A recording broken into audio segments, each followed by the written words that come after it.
Hello everyone and welcome back to my channel. I'm Dr. Sukrit Singhal. With NEET PG 2025 done and dusted and the results being announced, the next most important step is in the way, which is counseling. And truly counseling is the most important step because it will decide where you spend the next 3 years of your life and the path you choose for your future. So in this video, I want to share some tips regarding the counseling process and I hope that it helps you all make a better decision. So let's begin. Step 1, and probably the most important tip of it all, is sit down and take a piece of paper and write down your priorities. Write down the branch that you want and the institute and the area in which you want your branch in. And write down your priorities, that which of these matters to you the most. For example, if you want MD medicine, then will you take MD medicine anywhere you can get in the country, or does the area, the institute, the degree, MD versus DMD also matters to you?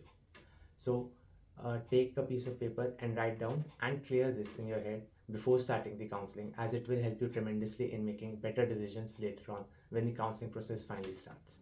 Step number 2 is research the institute. Based on past year's results, you may have already made a list of all the colleges and institutes that you can get. So it's better to know the institute on your own rather than to trust and the words of others and just hearsay.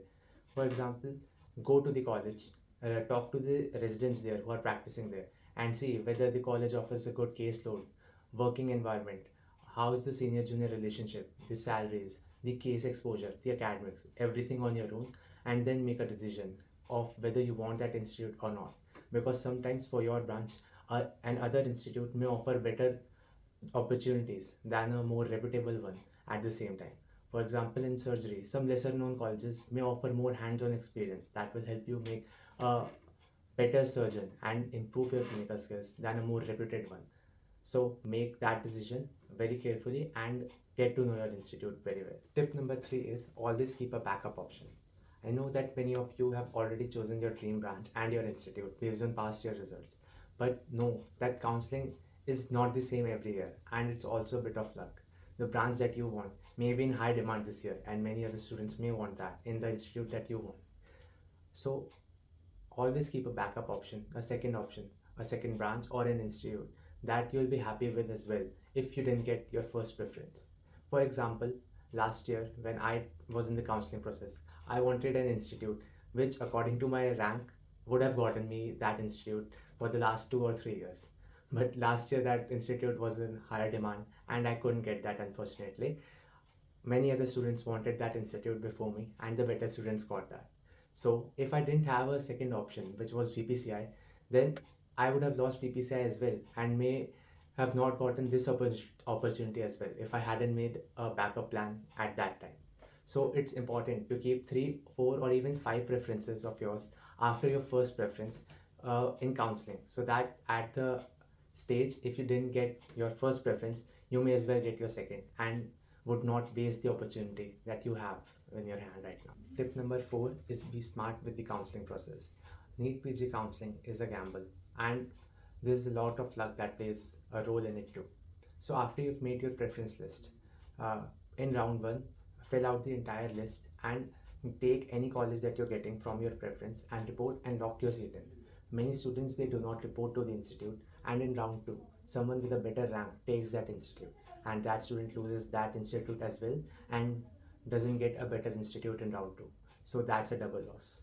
So in round 1, whatever institute you're getting, just be sure to go there and report to the institute and lock your seat. So at least even if you don't get your first or second preference, you will have something from your preference list, and so that you may not regret your choices later. So always remember to lock your choices, report and lock your seat finally. Tip number 5 is avoid peer pressures.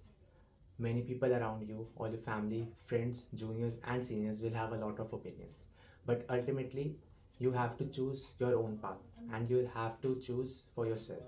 So listen to everyone, hear what everyone has to say, but ultimately make a decision that is yours and what you want from your life.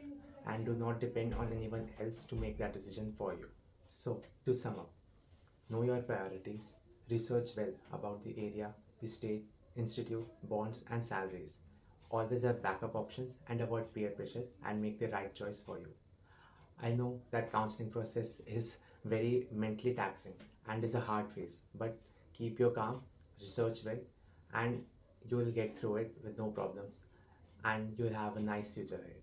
All the best to everyone for the counseling process, and all the best for your futures. I hope that this video helped some of you gain a better knowledge about the counseling process. And if you have any doubts, feel free to contact me. And please don't forget to like, share, and subscribe to my channel. I'll see you all in the next video. Thank you.